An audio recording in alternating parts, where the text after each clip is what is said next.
I'll have one of those too. Wow, wild. Gas gets wild. We might have to pick up some threes. I might have to pick up the slack over here. You guys are going into the tobacco realm. Becky. Wacky tobacco. Yo. Back at ye. Yo, wacky tobacco, back at ye. Coming at ye. Yeah, unshowered. My hair isn't brushed. Ye old Trinity Infinity. Like the olden days. Oh, yeah. When people just used to get up and get out there and not even think about a shower. Oh, yeah. You ever think about that Start while you're in the shower? Like, damn, this is so essential to my life, and we've had this for a blink of an eye.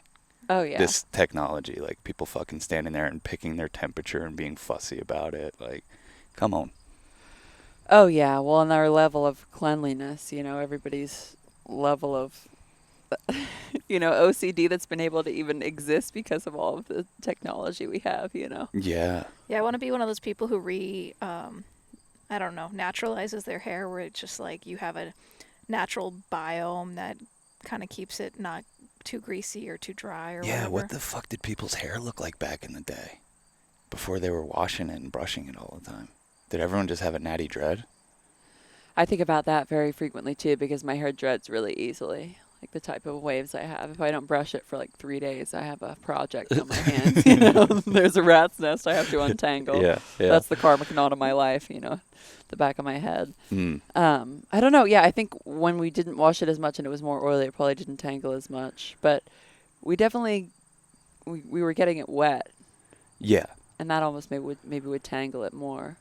But yeah, that's one of the things, that's kind of my project too, next with my body. It's the only thing that I haven't been able to switch to all natural to as well, because anytime that I've used all natural shampoo or conditioner, it dreads out.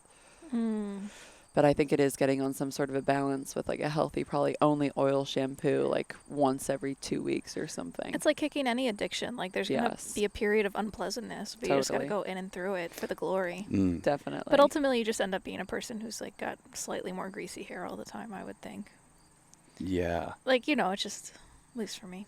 It's crazy, like, when you think about, like, the scope of human history, like, we've gotten just, like, less dirty and more refined and more, like, persnickety about things. Yeah. And, like, it's so weird. It actually brings me to a deep stoner thought I had the other day. I was like, we're, like, how we've domesticated cats and dogs, we're being domesticated by aliens right now. Oh, yeah. And we don't know their agenda. Damn, that's fucking good, Sean. Like...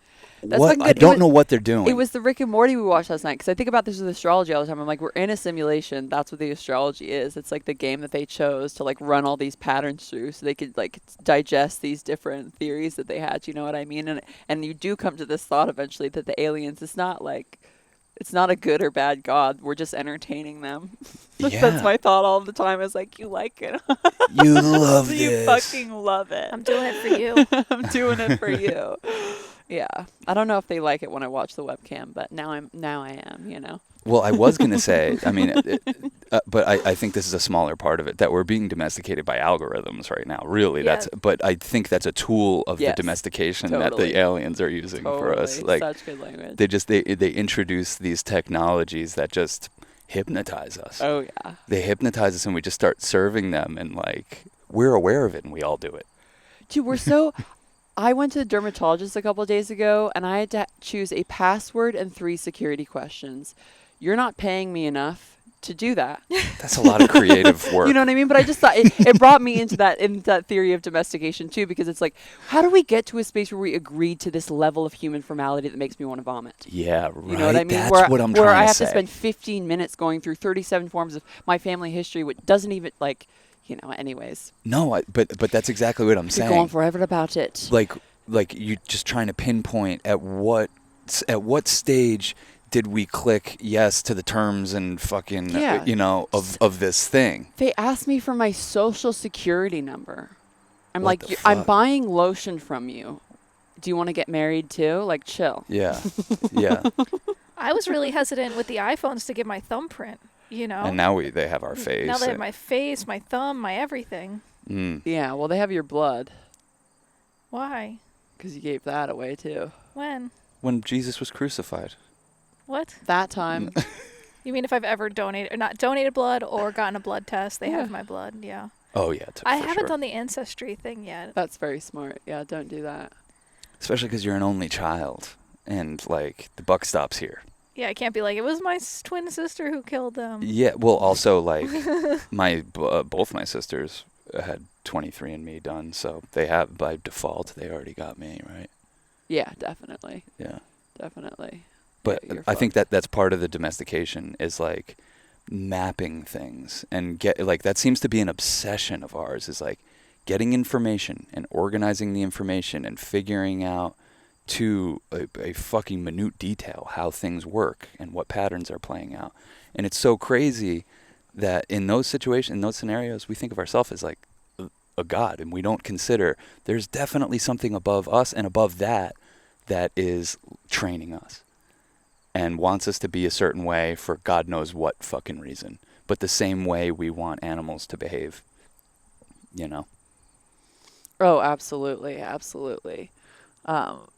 Yeah, it's kind of why I have an aversion to the word politeness, because to me it's like the rabbit hole to all of this. Mm-hmm. It's like the tool they use of like just stay in line. Well, you know? one of the most polite societies is probably like Britain. You know what I mean? That's probably ravaged the world. Probably. More than anyone, yeah. Absolutely. And Good they're example. obsessed. They're Solid obsessed example. with politeness, Yeah. and they're obsessed with doing things the right way, and like, Look, they're obsessed with the aesthetic of formality. yeah, You know, and then we were just talking about how. So I grew up in London. If you didn't know that, if you're a viewer and didn't know that, if you've never heard her say strawberries, if you've never heard me say strawberries, and along with getting to actually like be inside Buckingham Palace in school, I went to a school called Queensgate.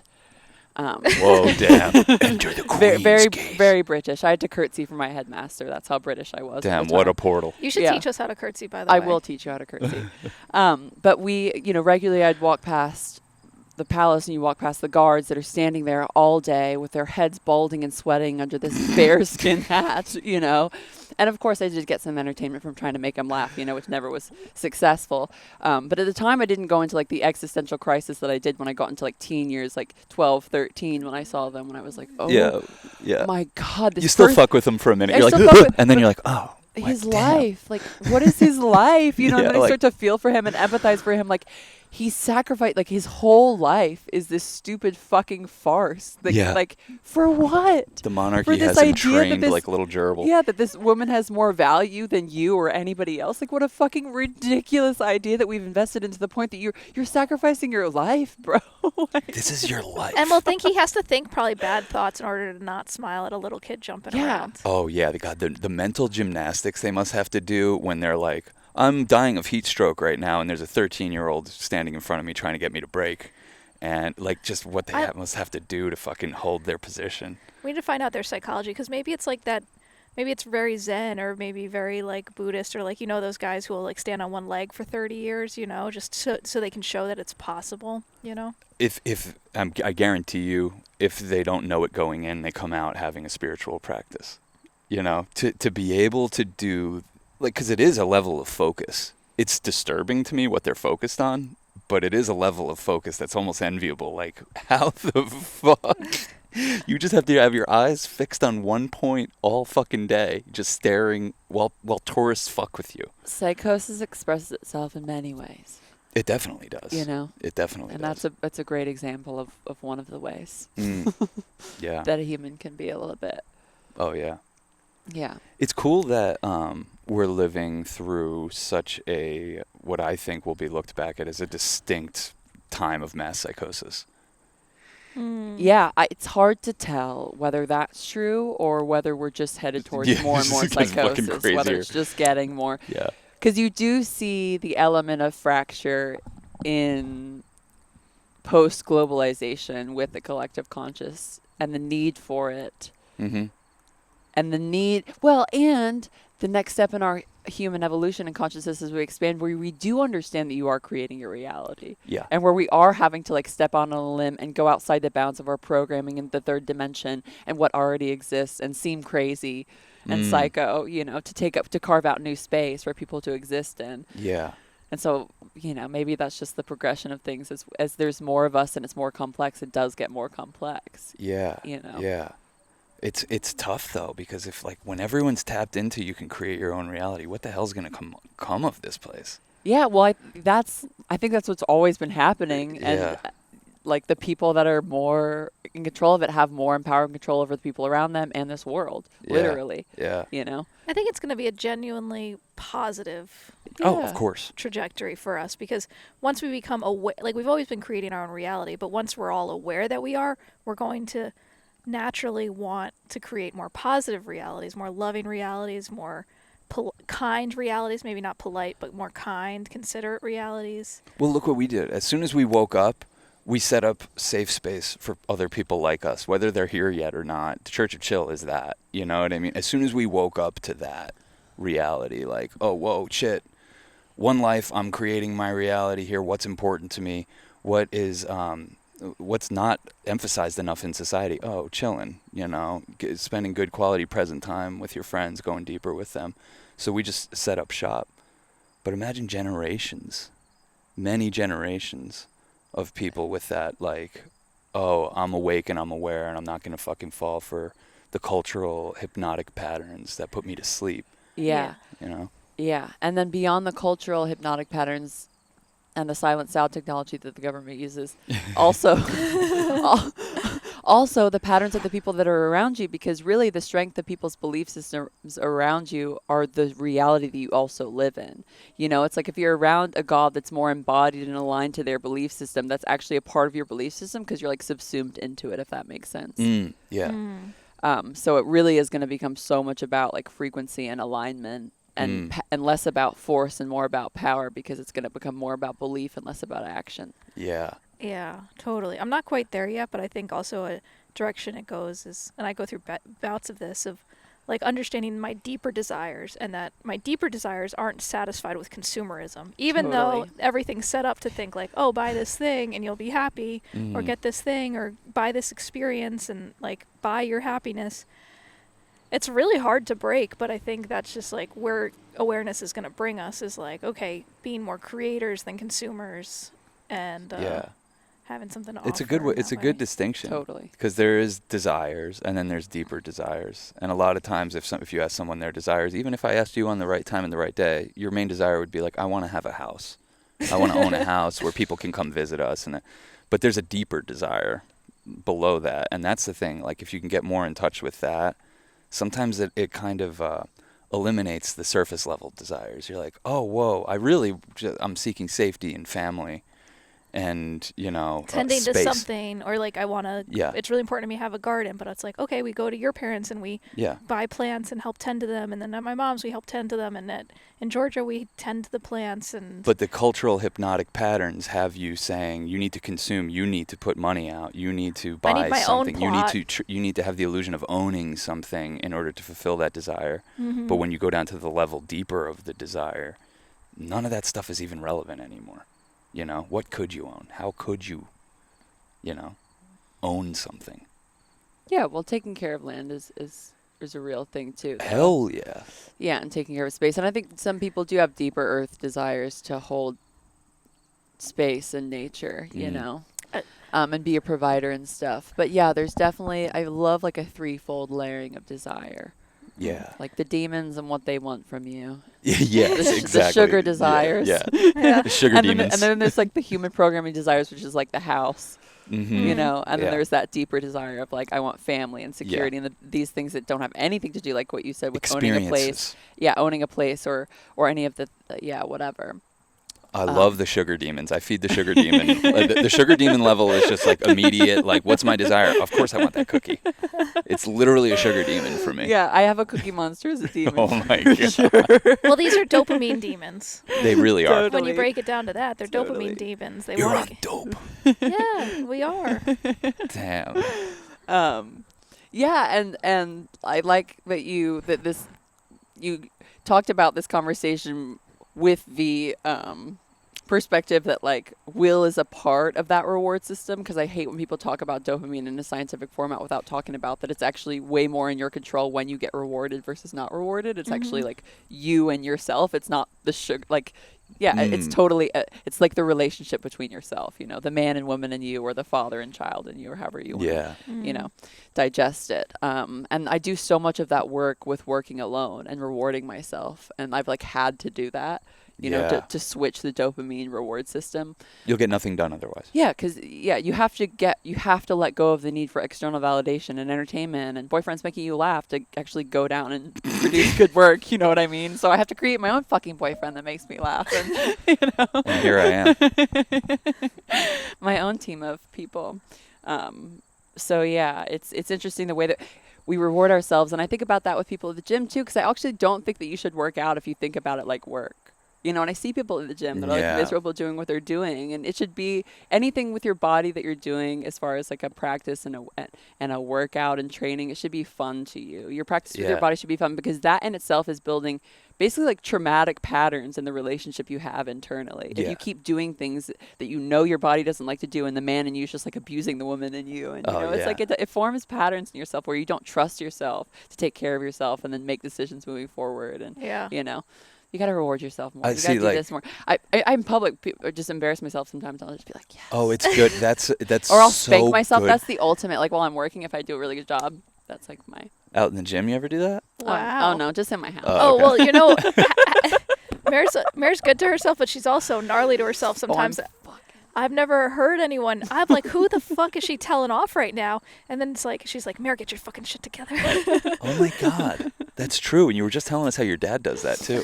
That pitch was too high. No, you're being too breathy. Oh, I'll get down to levels where I'm straight up, you don't deserve anything that you want in your life. Like I just started talking to myself like that. Like I get fucking ruthless in the Mare household. Damn. My tiger mom is there's no mercy. Oh damn. Like she's like, you're not going to eat today until you get this take. So have fun continuing to suck until you don't fucking suck today. You worthless piece of shit. As crazy as it seems, though, I feel like that's how I get stuff done in my household. you spending so much time alone, having even before you met us, spent so much time alone. Oh, yeah. You've tapped into, I don't even know who's telling me this. But like that we have 7 personalities. I guess it's with like the internal family systems. There's 7 different, like you have your father, your mother, your like scared child. Like I don't even. Oh yeah. I should learn more about this, but that is interesting. You're actually. like talking to them. You're like allowing. You're like Sybil, you know. I literally am. I'm like a were Sybil. No, I said you could just set up a big brother in my household, and I could definitely get diagnosed with schizophrenia. But it's fun, and it like I think about that too sometimes. Like I think. So there's like power when they align, but it's also fun when there is like in my household when I'm all alone, when there is like more of like a scared little girl that's doing stuff and more of like a masculine presence that has to like direct it. You know, it's funny. It does become more of like a play and a pantomime and way that I entertain myself and doing all this creative work alone. You know? I'll wake up as different versions. Like I'll wake up one day as a scared child. I'll wake up the next day as like a harsh disciplinarian because I was a scared child yesterday and I don't want to feel like that again. And you know, the next day I'll wake up as like a manic fucking crazy organizer. And with me, if I'm vocalizing, you can hear the different voices. So Lacey had never really been around anybody like me and is staying in my house and is like, Mary, do you realize that like literally different voices come out of you? And I'm like, oh yeah. Wow. Like I'll go from like sounding like, yeah, like totally like this, you know, and just like a man voice comes out of me. So I like walk in the room and I'm like, I gotta go. Mare's got daddy in here right now and I gotta go. It's so funny. And it's one of the biggest, you know, my mom, obviously being the first person to be tipped off on this, like I could never hide my mood to my mom because even if I can act, but the frequency of my voice, like if I'm in a lower place, I literally am talking lower to her. Oh, you know, so she has always had the easiest gauge with me. Sean does a funny Mare impression. Oh, it's the best. No, I have different versions of you too. I know who I'm getting right away by the tone of your voice. You know, and everyone probably does, but they don't put it together like that. Like I've dealt with you so much that I'm like, oh, okay, I see what I'm dealing with. Yeah. You know, by the tone of your voice. Yeah. The same thing with me. Well, different people have the capacity to operate in the extremes, and I think especially as being artists, you guys like tap into these different, like the point of art is to like explore those corners of yourself and and have them express themselves. So it's not about like hiding and being polite. It's like, okay, like we're here to experience and we're here to express and all that stuff. Totally. So we just try to make you guys not scare little children. Take the first couple hours to ease you into the day. It definitely takes a while. Definitely. It took me about 5 years to get Sean to have a good morning, and then when he doesn't have a good morning, I'm like, I did everything right. I did everything right. What is your problem? It's so crazy because in my head, none of this has anything to do with Cass. She's not even a consideration. You know what I mean? Like, but she's like this with anyone. Yeah. Some fucking thing will happen across the world, and she'll be like, "Oh, I should have sent that email, because then maybe the domino effect wouldn't have helped." Like, but yeah, it's not your fault if I'm having a rough morning or something like that. You know. You have a pretty similar voice through it. I mean, you have an angry voice, obviously, and an angry tone. Yeah. Cass has two voices. Yeah, she has Butters. Two distinct voices. Howdy ho, hello. Hi guys. What's the other one? There's a skater boy. And then there's more of like she has like a fuck boy.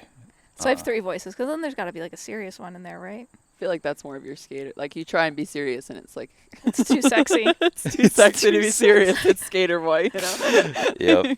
You can't put down that swag, that undeniable swag that you got. Yeah, totally. Somebody said I once sounded like a California skater, like a skater boy when I was younger, like a teenage kid. They're a pretty sexy icon. Yeah. The surfer skater Do boy. I sound like Bart? I don't know. Cowabunga, dude. Yeah. Don't have a cow, man. Totally tubular.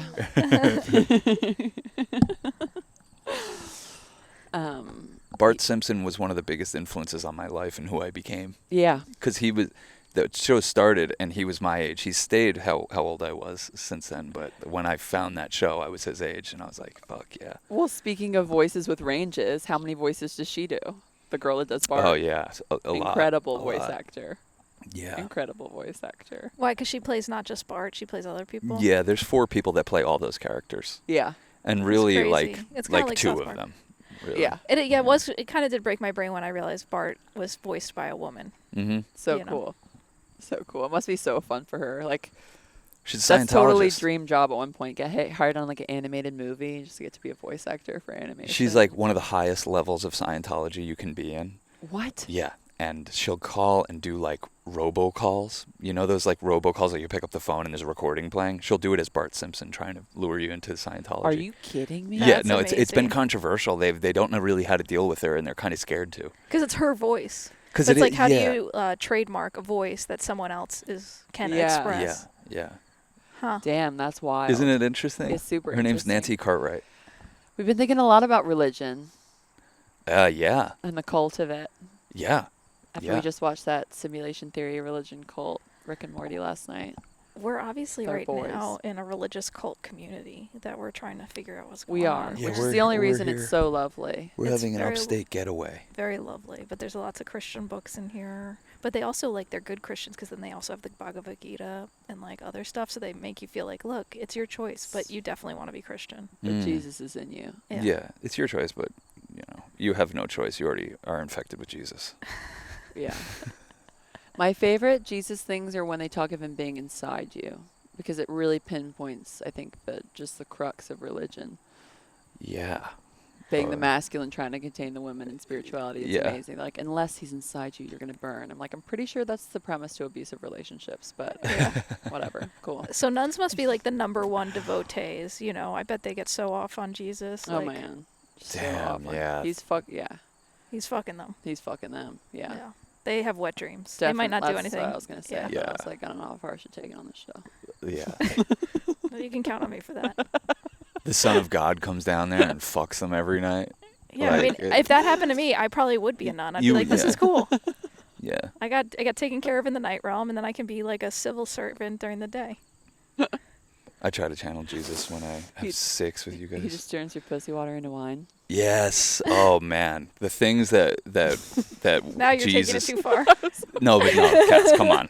Doesn't that make you think the things that Jesus could do with pussy if he wasn't such a renunciate? Well, he wants us eating his body, so. He does. Yeah, he is like, what's that guy's candy? Army Hammer? Army Hammer. Telling you get deep into the Jesus stuff and you. Yeah. Wow. Well, the deeper you get into it, the more I think, like, there's no way in hell that this was a fucking story of a guy that really walked the earth. Like, this is a fucking, this is a myth that just, like, came across in this form. And I mean, stuff was written about him, like, 100 years after they started writing the Bible. If he was, Mary is, like, the biggest legend of a liar of all time, that she convinced everybody she didn't have sex and had a kid. You know what I mean? Mm-hmm. Well, maybe she forgot. She's the hoe of all hoes. Yeah, maybe. Maybe it happened in her sleep. Yeah, maybe, like, because Sleep rape?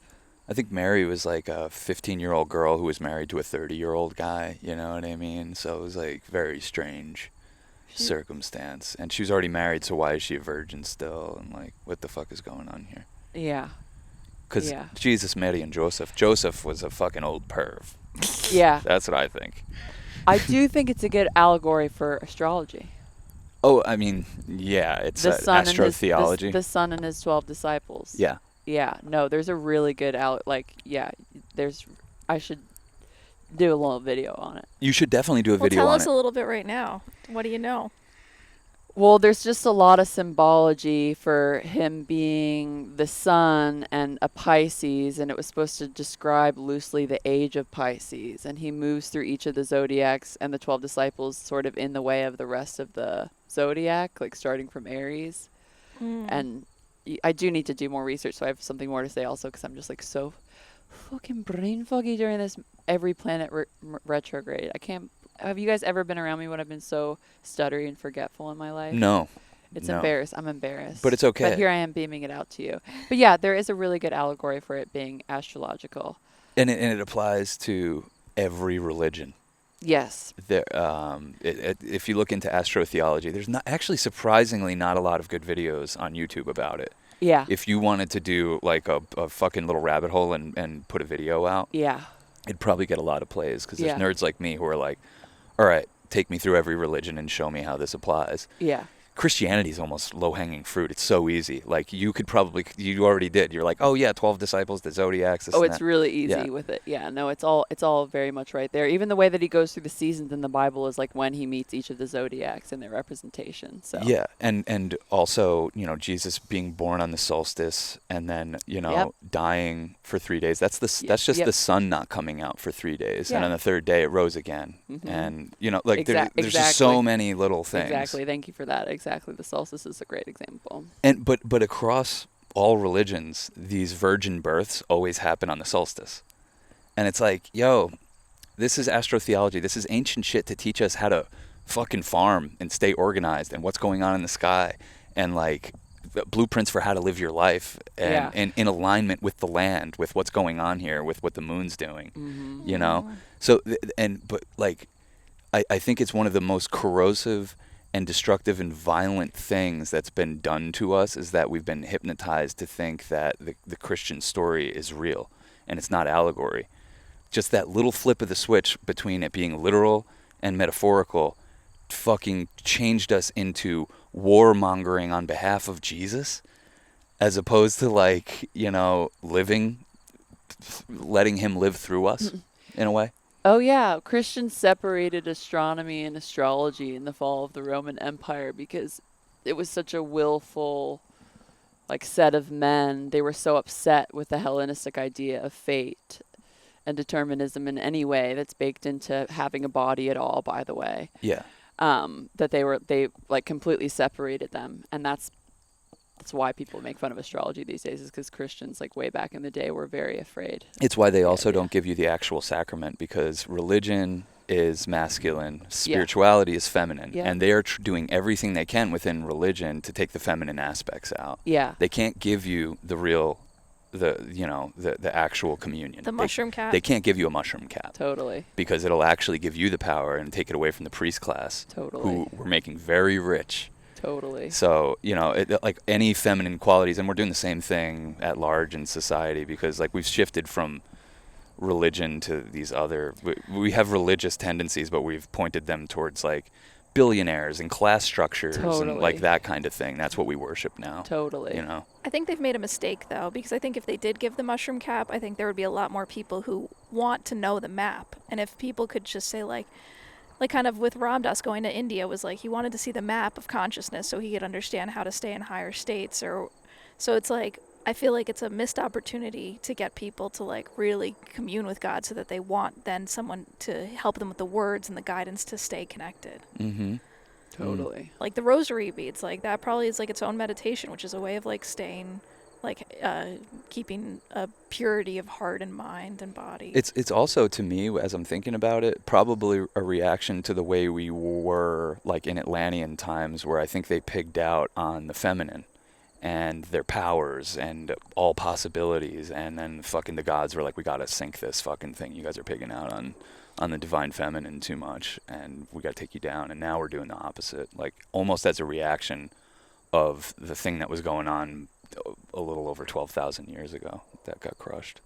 Yeah. I heard it was masculine energy back then too, but I feel like most of the people talking about it are big proponents of feminine energy, so it's hard to say. It is hard to say. That's just my instinct. I know yeah, nothing. That's super cool. But I'm I just love basing that it on that instinct. because you see it happen all the time in relationships. Pendulum swing. Somebody's with a fucking really masculine, like fucking type of dude, and they have a breakup, and the next thing they want to go to, and I can only speak to. You can only speak dudes to your do it exes. I can only speak to my situations. You know, I was with someone that was scary, and then I was very much attracted to someone who is not scary. Right. And I've seen so many chicks do it, get away from a guy like me and go towards some, you know, like more eunuch type of figure, you know, like Yeah. a little less. That's how Sean describes all his ex-girlfriend's new lovers. That's how I describe every man besides me. Mm-hmm. No, I'm kidding. He is very good at being a director, you know. I'll direct you into thinking I'm the main character of your life. Yeah, no, so interesting. Also to think about like the virgin birth and how that's represented really in like the spiritual experience of having a kid and understanding they're not like of you, Mm-hmm. you know? Yeah. You know, like you think you're the mother, but then you have this thing and you're like, oh, it's like I birthed the son. Mm. Yeah. I birthed its own, you know, a completely separate entity that sort of is beyond me and was beyond me before I came here. Mm. I saw my favorite bumper sticker yesterday. I think this is what it said. It's time to Mother Earth. Ooh. And I liked that. I love that. Yeah. You- Like, it's not she's mothering us. We need to mother her. I mean, it kind of goes both ways, but that's I- the way your relationship should be, probably with your mother. Definitely back and forth mothering. You want to know what I think is the best lyric that anybody's ever made ever that encapsulates the human experience perfectly? Yes. Well, first, who's the artist? Mitski. Okay. Okay. Literally, it couldn't be more perfect for the human experience. Sometimes I think I am free until I find I am back in line again.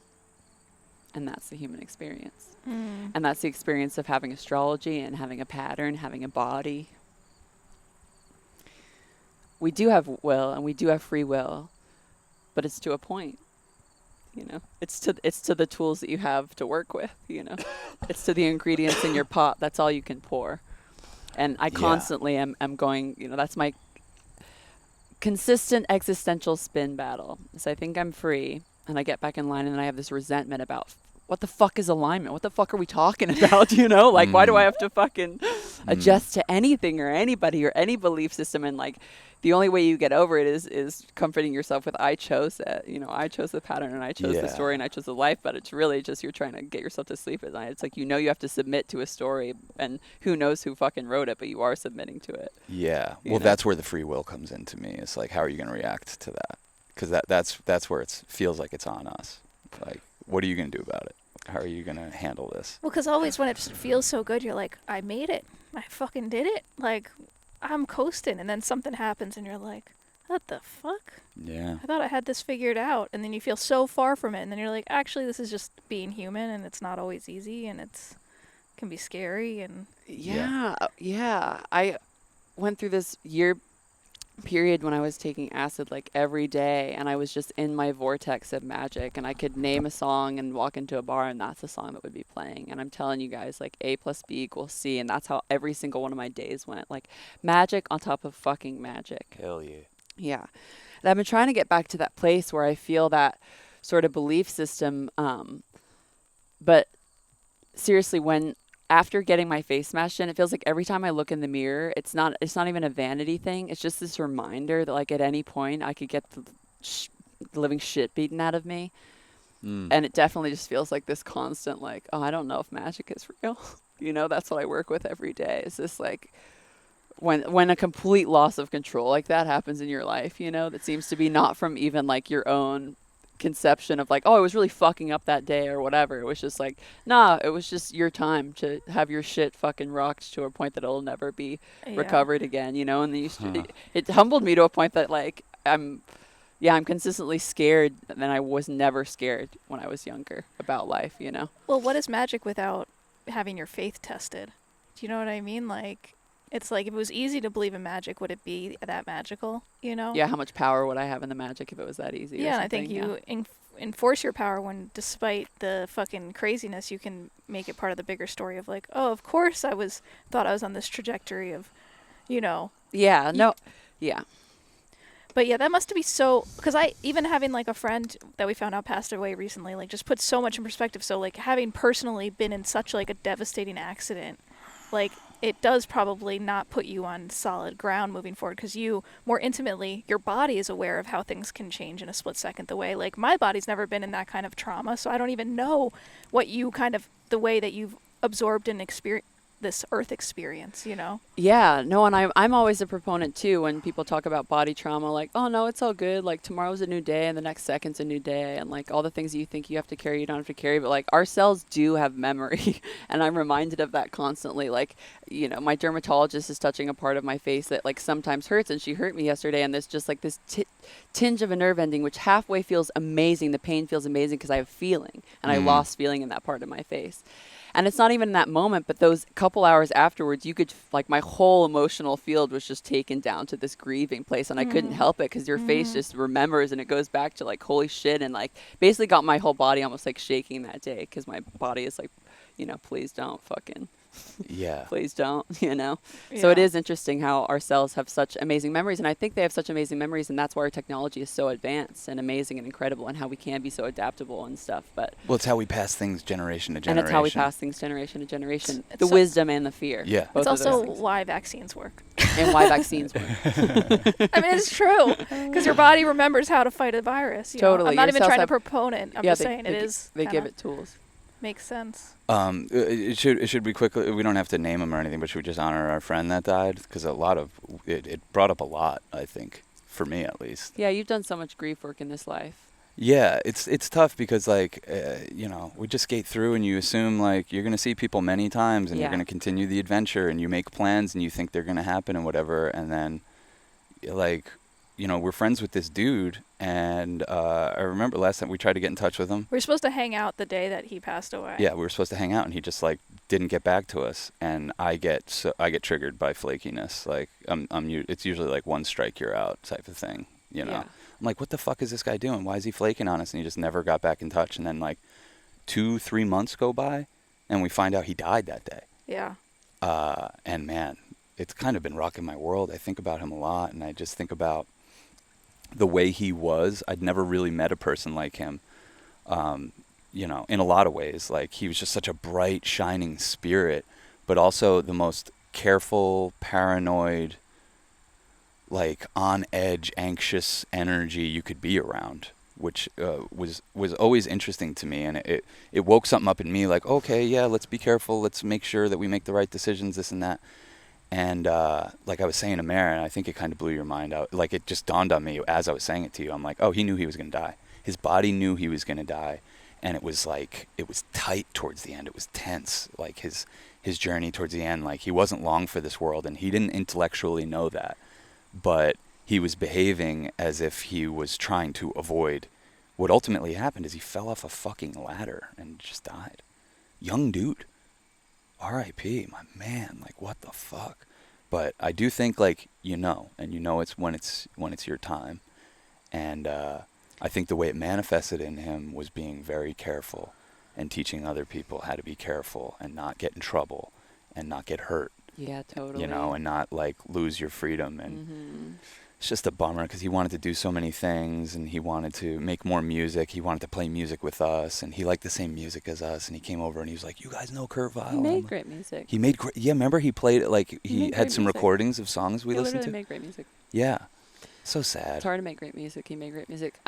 Yeah, very, very sad and yeah, I don't know. Mainly, I've been thinking about you this week because you've done so much grief work, and then when grief comes up, I know it brings up like all grief. Yeah. Yeah, and I know he's like he's literally alive in another dimension. Like he's not just like in spirit, but he's also like embodied somewhere else too right now. This is where the conversation comes back more into magic. And I would implore anyone who's recently lost someone to do this because Cass and I were like, we go to leave Maine and it's sad. It's always sad when we leave your mom. But it was extra sad because our friend died. Yeah. And we just were thinking about him and it's hard to even talk about anything else. And I was like, just telling Cass, I was like, oh, he's just, like, I've lost people before. Like, you now call on him as an angel. He's protecting us. He's looking out for us.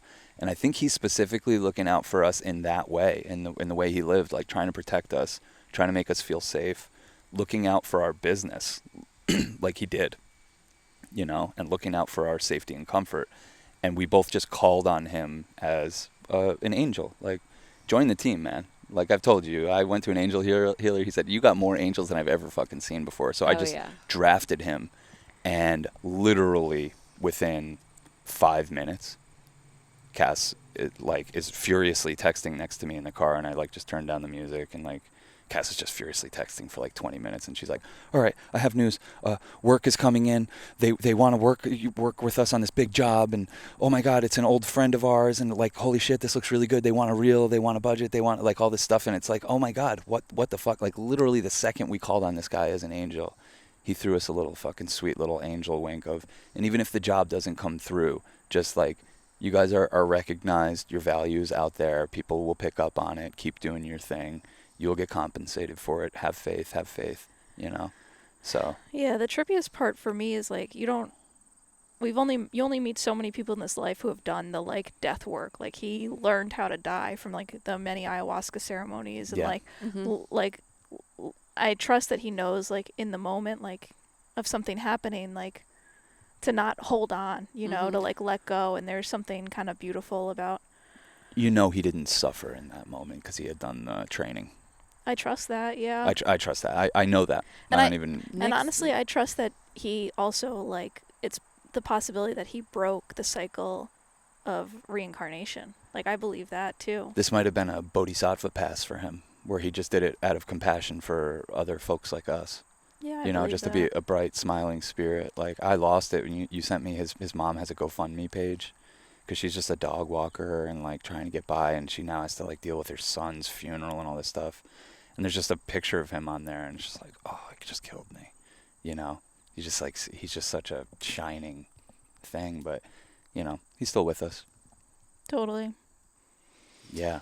Yeah, and I think there are other dimensions that he's embodied in still as Nick. Yeah. Yeah, it is weird. Well, if we're in a multi-dimensional universe, there's the universe where he didn't die. We just happen to be in that one. That's what I mean. And you never know why this body wasn't useful anymore for his evolution, but it wasn't. Mm-hmm. Yeah. It Um, was his time, and yeah. it sucks for us. That's the thing. It sucks for the people that are stuck here because it's we can't commune with his body and his spirit in that way anymore. Yeah. Yeah. So it's really tough, but I'm not sad for him. He got an easy way out. He got out. He's out. And yeah, I trust that he died gracefully because it does a lot of that work. And he's not floating around our apartment. I don't think I told you this, but this is the only time that since we moved I've missed our apartment. Is because we mainly hung out with him at our apartment. So I just it all brought our me memories are from there. back to the apartment, and I was mourning that we're never gonna see him again, and I attached it to the apartment, oh man, and just all the memories there and everything. Yeah. But they're with you, and that timeline is still playing out, and we're still hanging out with him. And like, I think that's the cool thing about our magic as beings too, is like we can hop timelines. I think that's another free will thing. I think that's where you create your own reality in a place where it seems like we everything's predetermined. I do think by focusing and using your imaginal techniques, that's what you're doing, is you're hopping timelines. Yeah, well, there's clearly low frequency and high frequencies expressions of yourself. You can be aware of that just on a daily basis, on a moment to moment basis, that there's a higher version of you. You don't have to be spiritual to even be into this, and there's a lower version of you, and I think there's probably an infinite amount of timelines between like a low version and a high version that it's expressing the same pattern. And also it's interesting, it's like when you're more high frequency, there's a more expansiveness to the pattern that you're expressing, so there's more transcendence in it. It's like when you're higher frequency, you're able to embody more because you're less stuck in singular belief systems or like a specific angle, There's more of a fluidity about truth because you understand that time and truth have a fluidity about them and they're always moving. Yeah. Yeah. And we could tap into that anytime. Oh, yeah. No, free will is so fucking real. People that are like, it is so real. I just think it's real to a point of like, you have free will with this pattern. You have free will as a human. Use it as best as you can. Yeah. And you can use any pattern to get to infinity. Mm-hmm. Like you can use any pattern to embody everything. It's just the language at which you get there. Yeah. That's like how I best describe natal charts. It's like everything is everything. This is literally just the language you're funneling yourself through to get to everything is everything. That's how you've helped me because like, you've taught us so much about our own astrological charts that I can like kind of get like trapped in it, like fuck, like these are a lot of walls and like why am I like this and I can't stop it. But you're like, you're supposed to know that about yourself so that you can not necessarily, I don't know if it's transcend that part of yourself, but like work in harmony with that part of yourself and like the highest version of that expression potentially. Oh, absolutely. And oftentimes we describe the shadow aspect of things because we're coming from like a lower place in evolution, in human evolution, and we're coming from scarcity consciousness, and we're coming from being lower versions of ourselves. So a lot of even the astrological language that we have and stuff is like can be more trapping, I think, in the way that it describes. We're just coming up, like 20 years ago we started to transcribe the real Hellenistic texts. I mean, we're just getting into this. Oh wow. This cosmic language as humans, yeah. But there is something there, and it is it is cool that you like to know these patterns and then to know there's like so many different expressions for them and to meet people that have like similar charts and to see how, different things can play out and how well you do with like hard aspects in charts and like low dignity, and different stuff like that. Before we started the podcast, you were telling us about Ronda Rousey and like kind of like... Oh, she has such a poetic fighter's chart. She has the god of war in his home sign, Aries, of war. And I think she also has Jupiter there. So like the planet of expansion where she expands is in war. And she also has a god of war there. Damn. Yeah. And they're not on top of each other, but they're in the same house. And I told you that's the conjunction they talk about when those two planets are together. It's like you can't lose in a duel. So which you have too. So I do. I have an air sign though. But yeah. We're still encouraging you into the fucking ring. But it's going to be in an argument. It's going to be the ring of debate. Like that's the thing. Like basically, Mare's saying she's the Ronda Rousey of like verbal sparring. And it's funny because she better match with you though. I did. I just flame. But I don't ever get. She doesn't. She doesn't. You know what I mean? Yeah, she doesn't. She doesn't even fuck with me. I literally have never tasted those paws. Like I don't. Yeah, the fight I get in with Mare, she shuts down. I'm like, you crazy? You're shutting down on me? What are you doing? You don't want her not shut down. You know what I mean? No, I say I gotta... It's true. It's like for everybody's safety. If I turn off, it's for your safety. You know exactly. What I mean? It's like the operator at a power plant being like, just shut it down. She thinks... like you're giving me the cold shoulder? I mean, like, what the fuck is this? Me? That's part of war, too. Cold war in the air. You know what I mean? Yeah, I'm like, I'm not having it. Yeah. This is Cold war vibes. We're not doing this. Yeah. Like, get it together. Turn your love light back on and come back. Which like is funny because even if astrology, didn't have any reality to it, both of my parents are lawyers. My mother's father was a courtroom lawyer, so like fighting in the air. Mm-hmm. He has his cases on the Texas bar, like fighter doesn't lose in a fight. Divorce lawyer, like the most gnarly, like fucking Jesus Christ. He's like, you are a slut. Literally. Yeah, he did like Halle Berry's divorce. No way. For Halle Berry. Whose side was he on? And who won? Well, look, we know her. We don't I know think whoever he she died divorced. She during won. this case. I could be wrong. Jesus fucking Christ. Yeah, he had some crazy celebrity clients. Damn. So yeah, fire in the air. Fire in the air. My mom loves it. She loves an argument. So I learned, one of the reasons beyond astrologically that I have a cold shoulder is it was the most effective tool with my mother because I knew she wanted me to stay and yell. Mm-hmm. So it was much more painful just for me to leave. She thinks I don't care. She thought I didn't care because of it. It's my parents are the same Power way. move. If they don't get me screaming and yelling and as scared and on edge as them, they consider it a loss. They think I'm mad at them, and I'm like, I have to keep just saying, and it sounds so condescending. I'm like, I am so sensitive. I have to just protect my nervous system because I get very anxious. It's what ruled my life for 30 years until I discovered pot. Yeah. It's just being an anxious mess, my stomach in knots all the time because I'm sorry to them if they're hearing this. My parents, like, they scream and yell. And it's whether it's the vibe is positive or negative or whatever. But they want you in that same thing. And if I'm not participating in that thing, they're very offended They feel by like it. that you don't love them, yeah. Yeah. So I'm trying to figure out other ways to work with them.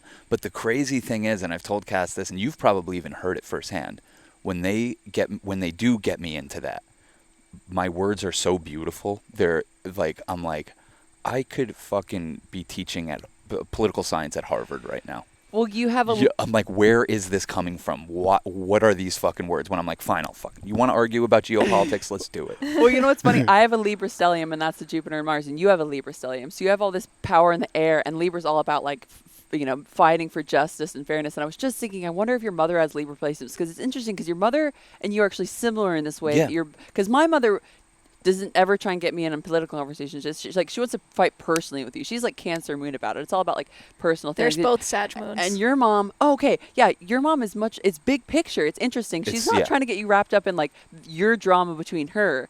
It's like she wants you to care about American politics and like these bigger things. It's interesting because it's not, that's like an interesting family dynamic, and you really care about all of this stuff. It's like you also have this energy, it's not like it's lacking. You should definitely pass it down to you. She doesn't need to be yelling at you about it, you know what I mean? I know. But it's just you now are like more evolved in where the fight is and like, what you focus on and stuff. I just know I hate it so much. Like we went and saw Henry Rollins the other night, and he started going into this like, I'm surrounded by idiots and people who don't want to get the vaccine, and I'm like, oh no, like don't even go there. Don't even. So I've definitely edited, like select, delete that part of myself.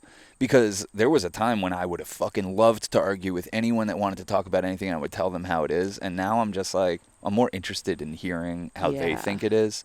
Because, like, I don't know, I don't hold a lot of opinions near and dear. But it's interesting when that part of you is triggered, because I think some of the most passionate, well-articulate I've ever sounded was when I would fight with my mom about defending my lifestyle choices. Oh, the throuple? Yeah, the throuple lifestyle. Like,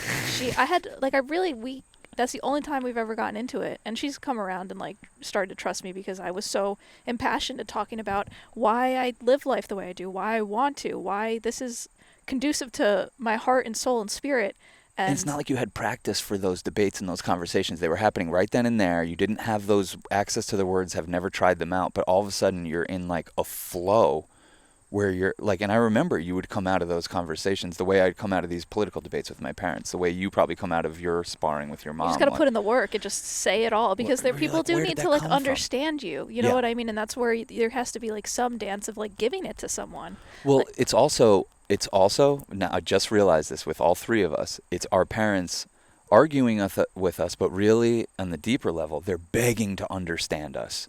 They're begging, and they're doing it in a combative way, but your mom wants to know what the fuck makes you tick so deeply that she will poke and prod at your buttons, and she made those buttons. That's what Louis C.K. said that in his newest special. They know how to press your buttons because they made those buttons.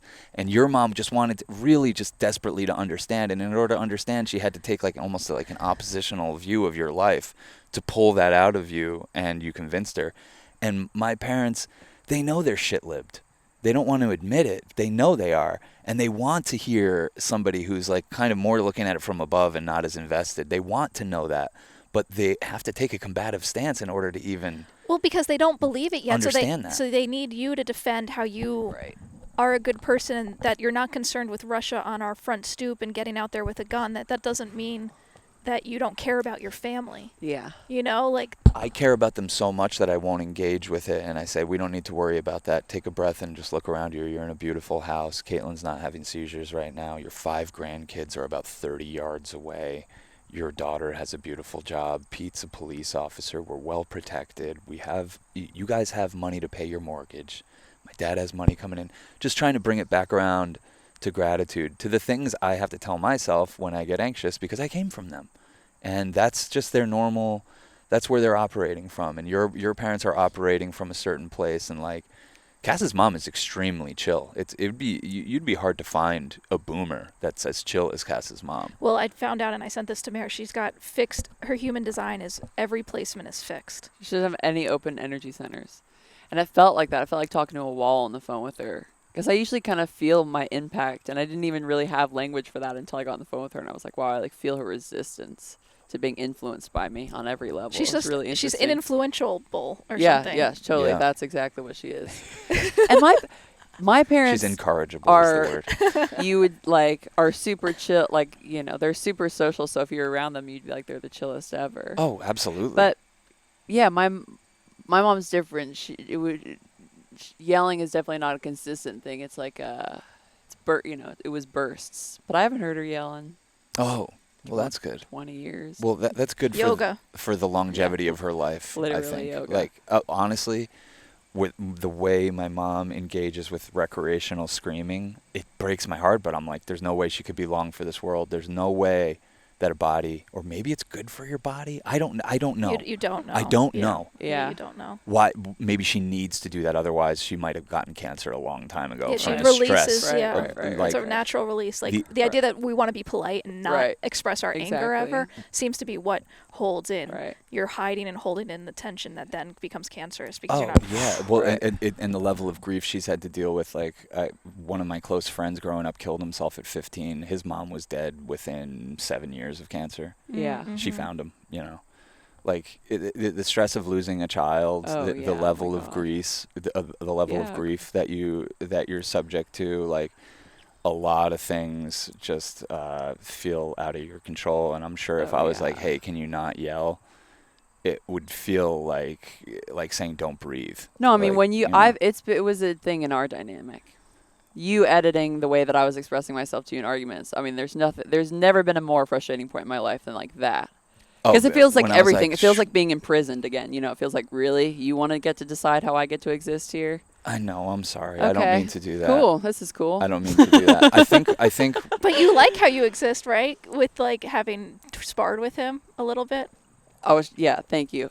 The fucked up thing is that the thing that I want to be best at in life, essentially like singing, but singing is really just a specific language for I want to be able to channel energy, however, in any moment. And I have this ability to channel volcanic amounts of energy. And in those moments of volcanoes, I want to be able to filter it through Venus, because that's where all my masculine energy is anyways. So I want to be able to do it in a soft way. It's like the art that I want. The moments when I'm not good at singing is when I'm not doing that, like funneling into a softer place. I'm letting myself be, you know, naturally ruthless or whatever. So he does make me into the artist I want to be, but it's not, of course, the most frustrating thing that the old parts of me have to die off in that moment of like, Yeah. I just want to be fucking unabashedly angry or whatever, you know? But you've been so respectful in the face of me being so disrespectful. You know, it's wild, and that's what a spiritual practice is all about. I think, at least that's what I equate it to in terms of 3D human feelings, and is being less reactionary and just more like, okay. Well, I think some of what you even are expressing is you feeling disrespected. It's like this, like, it's like this is your.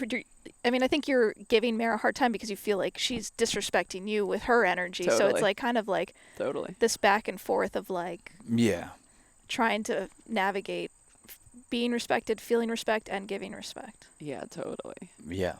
Yeah, and I know Mare would fucking slay me and fillet me if I fucking Gave her an inch. Well, if I was like, no, I'm using my fucking flamethrower, use yours. Let's fucking do. I would be so scared, which is why I think that I've always used like not a shield with Mare, but the flamethrower, like an offensive approach to defending myself from whatever it could be, because at least at first it reminded me of my mom. Yeah. You know, it reminded me of like.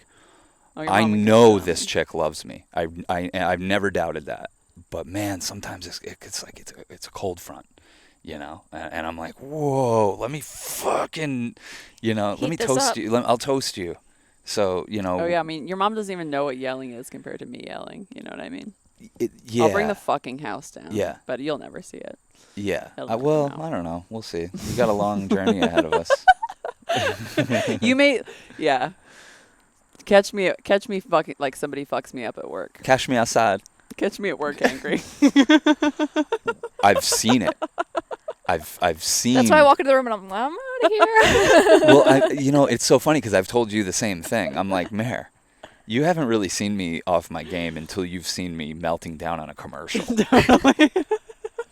Millions of dollars are being spent so I can like film some things, and I'm freaking out and like fucking putting cats through hell and like fucking mad dogging my clients and shit. Like just a wreck. Like that was old you. But I know I really like once I recognize it and say I don't really want to be like that anymore, and put into play like the things I need to do to neutralize my flamethrower. It's all good. Little nicotine pouch. Yeah, little Well, I didn't have any of those over in Abu Dhabi. I think I was such a well-behaved boy. There was no client. Yeah, you've matured so much even since I've known you. I appreciate and that. obviously, Thank like you. your physical practice. Yeah. You know, keeps you in line in our great unfree words of the human experience. But it really does. And I think your mom, because what saved my mom's life was, I mean, she's always been physical, but it was the more feminine practice, the feminine practice of yoga that saved my mom. And my mom also used to have rheumatoid arthritis to the point that she had to wear these big black boots at night. And I used to have to super glue her hands and feet because she had psoriasis that would just like split her hands and her feet open. And then once she started going to yoga and being more spiritual, We'll probably get into more breath work and that all sort of breath stuff. work, chanting. You know, that's another thing for mom. I think, you know, not everybody's going to be open to full-blown singing, but like chanting, moving energy through your voice is huge for like Gemini energy. That's like so mercurial. Like she has fire in the air. She needs to move air energy.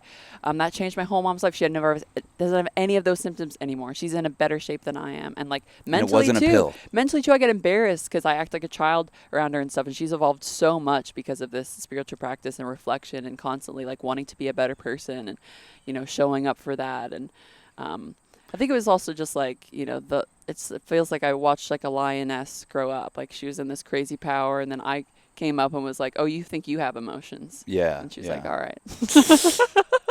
I mean, also like you're like as much as our parents are a big part of our spiritual practice. Like imagine how much you are of her spiritual practice. You are the embodiment of the dark mirror of her life. Oh, like every time she looks at you, she feels all the ways that she mishandled your upbringing. And it probably, if she's anything like my mom, embarrasses the shit out of her because they're smart and they should have known better and they should have had some ways to control themselves. And, you know, but it sounds like, at least in my witnessing of it, being with you for 2 years, like she's calmed down a lot, you know? So much. She's not even the same person that I grew up with. And that's why, like, I have so much hope for your mom because I feel all this softness and this sweetness that's ever present in her, even if she's saying in a louder tone than you like. And for me, I'm not bothered by your mom and her tone at all. I can, like, tap into you being bothered by it, but, like, I'm not. I feel like I've been around a lot of that, like, fiery like Italian energy in my house. You fit into both of our families perfectly.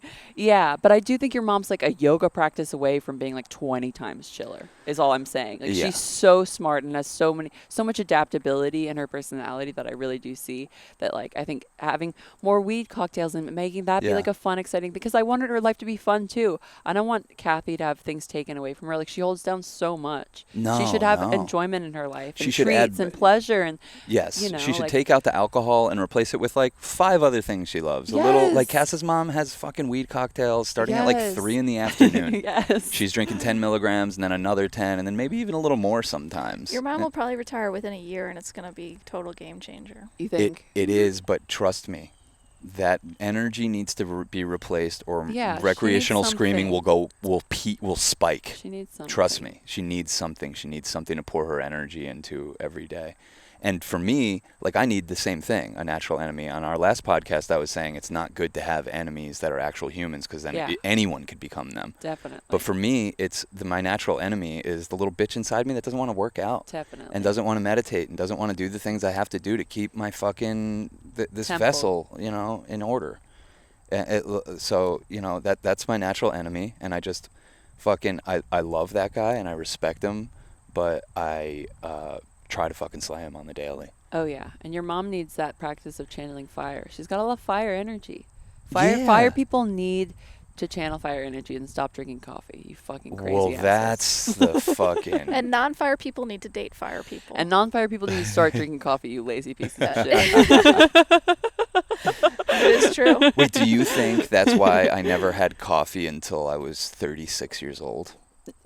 I 1000% as a astrologer would prescribe no coffee to fire moons. So it was good, If you but have a- my body knew to avoid that shit. Yeah. I never took a sip of it till Oh, yeah. 36 You years don't old. need more fire. And I was like, took one sip and I was like, holy shit, people drink a whole thing of this? Oh yeah. One sip. I was having a fucking panic attack. Yeah. Yeah. And then I drank a little in Hawaii, and it agreed with me a little bit more. Ugh, magical. I don't even want to talk about Hawaii. But you right know now. what I don't know, mean? I'm being Something so about- nostalgic about it. I'm on a volcano. I am a volcano. This is volcano in a beam. Oh, the soil there is magic. Like Yeah. the people growing those coffee. No, the coffee and there's magic. Yeah, but magical. I mean, I tried coffee the first time in Louisville, Kentucky. We were just staying in an Airbnb like this, and there's just no way to channel that energy. It's not a loud place. It's just like there was nowhere to point my fire. And because coffee has so much of a process and so many hands on it, just like anything else that you consume, there's a huge difference between like single source organic coffee from a farm that people care and like Yeah. hot coffee from a gas station. Mm. Just like food. Yeah. You're digesting all of that energy.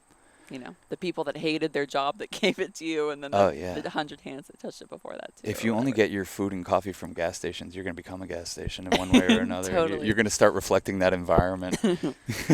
just remain in the truck stop of your soul. Yeah.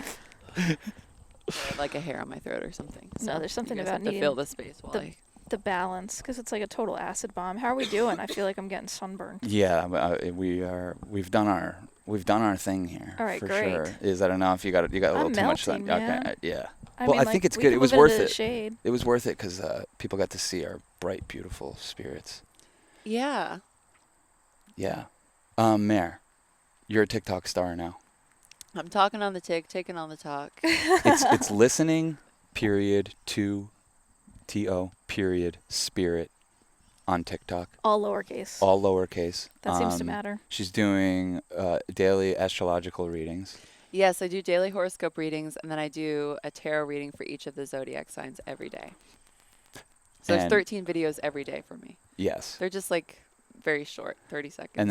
And then it's also listening to Spirit is the YouTube channel, which everyone should, honestly, I'm not kidding, smash subscribe. Like our Yeah. channel has enough subscribers and we're already shadow banned, but Mare needs subscribers to even get the algorithm. Yeah, because once you get to recognized. 1,000, you could monetize ads. Yeah. If you don't get banned like us. Yeah. You got to try not to smoke weed. That's another thing. They don't No smoking weed, no cursing, Oh, no that hashtag may be it. psychedelics. don't hashtag drugs. We've made a I lot of don't know. mistakes I would that got never us. hashtag Don't show demonetized. tits or clits, because that's also another thing we've done in our YouTube. Okay, Yeah. yeah, my YouTube is it's more appropriate. It's just me improving on piano with a 10-minute astrological forecast for 2 weeks. It's every 2 weeks. That's what the YouTube channel is. And then I have a Patreon that's That's where it's at. patreon.com /Mare the Artist. No periods or anything. MARE the Artist. And I do like 30-minute tarot readings for each of the zodiac signs each week, like bonus on there. So you get to hang out with me a little bit more casually for a little bit longer. Yeah. So they're each like kind of a different format. And the TikTok is my most out there, unabashed. That's your platform. Yeah, Definitely. definitely. Yeah. If I was 5 years younger, I would just be making dance TikTok videos all day. So And that's good that you didn't have this 5 years ago. I'm only 5 years away from that. Yeah. Yeah. I think And you need an interpretive dance for the day that like we could copy. Like, you know, here's Monday, moon day. Okay, this is the moon. I am thinking I do need to do more exciting. All of the kids are dancing in their videos on TikTok. Everybody has background music. I'm like, I know I have to step it up. but I do try and make my makeup represent the galaxy of the day, you know, and try and work you outfits for you guys. I mean, it's such a fucking generous offering. So get down with Mare and get down with us on patreon.com/churchofchill. It's a good, that's the gateway into our Discord server. We have lots of bonus podcasts on there and a music show that is my favorite thing in the whole wide world. So Yeah. Church of Chili. Yeah. We have a new shirt coming out for. Yeah, we do have a new shirt coming out designed by Mare. So it's a good one. yeah, that'll be offered to the patrons first. All of our stuff. Like our movie came out on Patreon first. We try to fucking, let them have the inside view on everything. And what I'm going to start dropping on our Patreon is little director commentaries for our movies.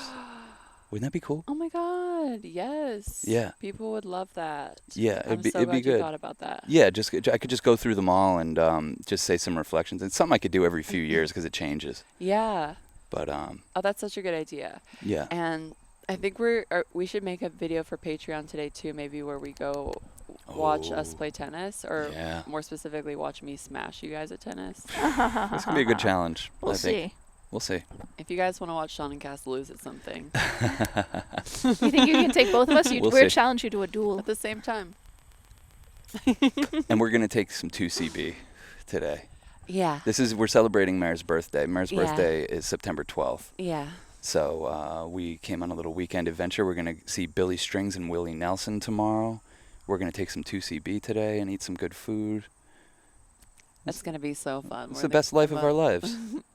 We're in the most adorable little... Fall in town. upstate New York. Like, it's going to be fucking rad. It's going to be pretty magical. We have porch lanterns. What more could a girl ask for? Yeah, exactly. Try to keep it cute. I have ants crawling all over me. We have a bath bomb waiting for us. We do. All right, let's get to that. Thanks, y'all. Love you. Peace, love, and magic.